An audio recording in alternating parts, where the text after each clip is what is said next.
Hello students, welcome to another lesson presented by the Learning Depot. In today's video, we will continue with part 2 of our lesson on how to answer multiple choice questions.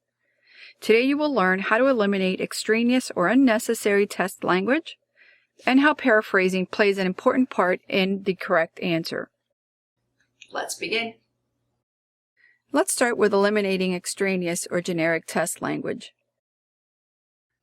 The first thing you are going to do when tackling a multiple choice question is to get rid of the generic, or what I like to call dead language. This is the generic language used to formulate the questions in the multiple choice items.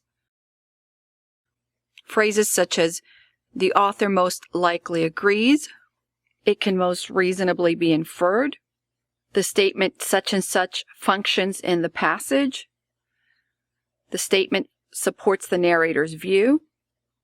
Make sure that you take your pencil and you cross off this language. By getting rid of this generic, extraneous language, you will be able to focus on what the question is asking. Let's look at this question. The statement, they were all addicted to each other's oddities, lines 31 through 32, functions in the passage to support the narrator's view that. What we will do here before we start is eliminate the generic or extraneous language. We can eliminate the statement, lines 31 through 32, functions in the passage to support the narrator's view that.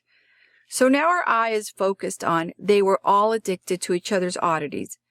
We know that the purpose of the question is to test us, to see if we know what that expression means.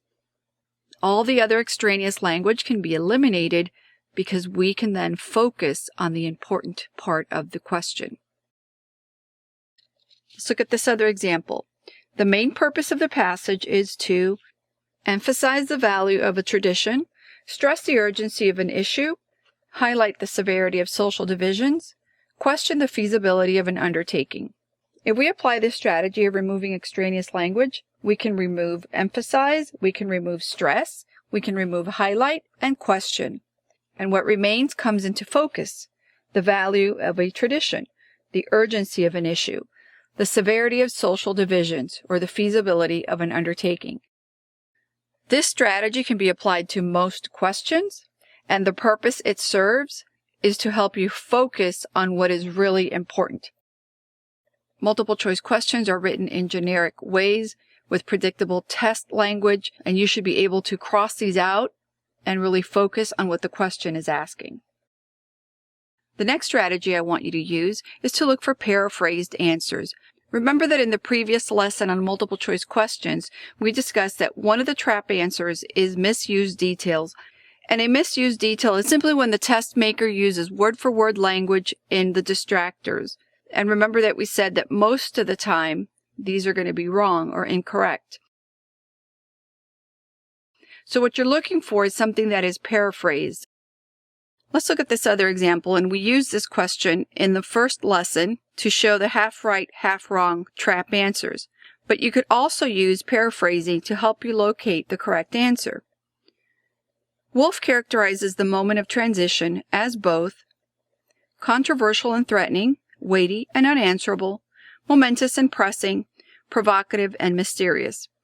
If you go back to lesson 1, you will see that you can use a half right, half wrong strategy to remove incorrect answers.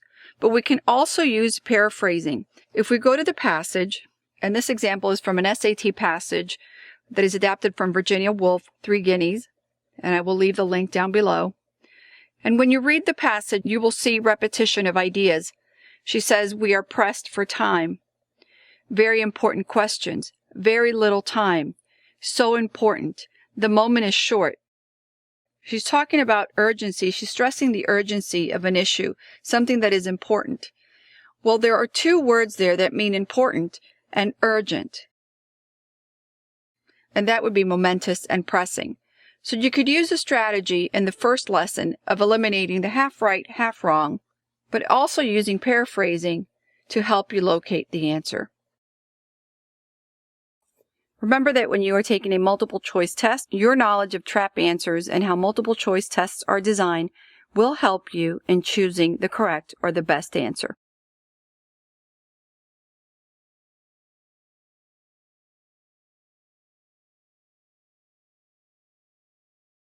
Don't forget to go back and review the parts of the video that you did not understand, and if you have questions or comments, leave them down below and I'll make sure to answer them. And please subscribe and hit that notification bell so that you will be notified every time I upload a new video. And please like and share so that others may learn about my channel. I thank you so much for watching, and I'll see you real soon. Bye-bye.